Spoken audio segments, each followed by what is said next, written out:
শুভ সকাল বন্ধুরা, তোমরা কেমন আছো? আশা করি খুব ভালো আছো। আমিও খুব ভালো আছি। আজকে বাগানে একটা সুন্দর গোলাপ ফুল ফুটেছিল, তাই ভাবলাম তোমাদের সঙ্গে একটু শেয়ার করি। দেখো কি সুন্দর ফুলটা। যাই হোক, আজকে তো শনিবার, আমি মন্দিরে যাব। তোমাদের তো বলেছি প্রত্যেক শনিবার মঙ্গলবার আমি মন্দিরে যাই।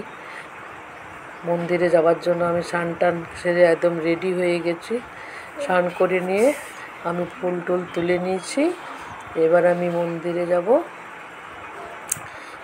মন্দিরে গিয়ে একটু পুজো টুজো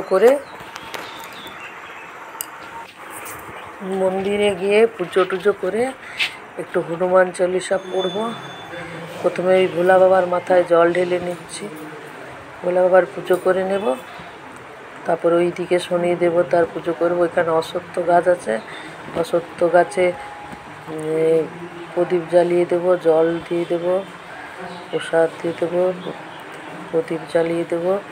তোমাদেরকে তো সেদিন মন্দিরটা ঘুরিয়ে দেখিয়েছি, যারা দেখোনি তাদেরকে একটু দেখিয়ে দিলাম। আমিও পুজো করছি, সাথে সাথে অনেকেই পুজো করছে। এখানেই আছে অশ্বত্থ গাছ, ওখানে প্রদীপ দেখিয়ে তারপর আমি চারদিকে সব ঠাকুরকে মন্দিরের চারিপাশে ঘুরে ঘুরে প্রদীপ দেখিয়ে নিয়ে হনুমান চল্লিশাটা পড়ে নিলাম। হনুমান চল্লিশা প্রতিদিনই পড়ি, শনিবার মঙ্গলবার একটু বেশি টাইম ধরে পড়ি।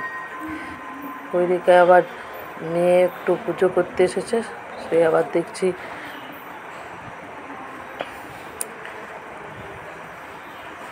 পুজো টুজো করে নিয়ে নন্দী বাবার কানে কানে কি বলছে।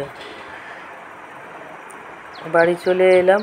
ঘুগনি চাট, মেয়ে এবার একটু ঘুগনি চাট খেয়ে নিচ্ছে। তারপরে আবার আমি আমের আচার এগুলো রোদে দিয়ে দিলাম, একটু শুকোতে দিয়ে দিলাম, কেটে রেখেছিলাম যেগুলো। মাকেও একটু চুল টুল ছাড়িয়ে তেল টেল মাখিয়ে পরিষ্কার করে দিলাম। তারপর আজকে খুব মেঘ করেছিল, বিকেলের দিকে ভাবলাম একটু মার্কেটে যাব। মার্কেটে যাওয়ার জন্য রেডি হয়েছি, দেখছি ঘন অন্ধকার করে মেঘ এসছে। বললাম এখন যাবি? মেয়ে বলছে কিছু হবে না, বৃষ্টি বৃষ্টি হবে না, তুমি চলো না। দেখো এখন বৃষ্টি হবে না দিয়ে বেরিয়েছি, আর বৃষ্টি চলে এসছে। তখন আবার আমার দোকানের সামনাসামনি ছিলাম, দোকানে আধা ঘন্টা বসলাম। তারপর বৃষ্টি ছাড়ার পর আবার মার্কেটের দিকে রওনা হলাম।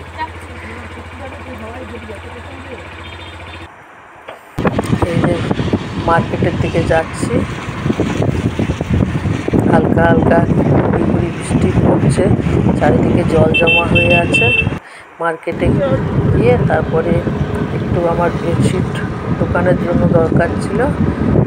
কাস্টমাররা কিছুদিন থেকে অর্ডার দিচ্ছে, বেরোনো হচ্ছে না, যাওয়া হচ্ছে না, দিয়ে কিছু বেডশিট তুলে নিলাম। তারপর আবার মেয়ে বলছে মা আমি একটু বাজার কলকাতায় যাব। ও বাজার কলকাতার দিকে গেল, আর আমি এখানে এই মোগলাই দোকানটা ওখানে দাঁড়িয়েছিলাম। মেয়ে ওদিকে বাজার কলকাতার দিকে যাচ্ছে, ওখানে ও কিছু মার্কেটিং করবে। এই যে এখানেও মার্কেটিং করবে, আমি এখানে দাঁড়িয়ে মোগলাই দোকানে। এখানে মোগলাই দোকানটা খুব ভালো, খুব ভালো, মানে মোগলাইয়ের ইয়েটা কোয়ালিটিটা। ওদের দুই মেয়ের জন্য নিয়ে নিলাম, শনিবার তো আমি তো খাবো না, ওরাই দুইজন খাবে। মোগলাইয়ের দাদা বলি কত দেরি আছে, ওটা হয়ে যাবে, এখানে ভাজা হচ্ছে, আমি এখনই প্যাকিং করে দেবো। ওই ভাজা হতে হতে নিয়ে চলে এসেছিলো। আর দেখছো খাবার খাওয়ার জন্য কীরকম কুকুরগুলো এদিক ওদিক ছোটাছুটি করছে। ওই লোকটার পেছনে পেছনে গেছে, দেখেছো কি খাবার নিয়ে যাচ্ছে। যাই হোক আমাদেরও হয়ে গেল, আমরা এবার বাড়ি ফিরে যাবো। এবার বাড়ি যাই।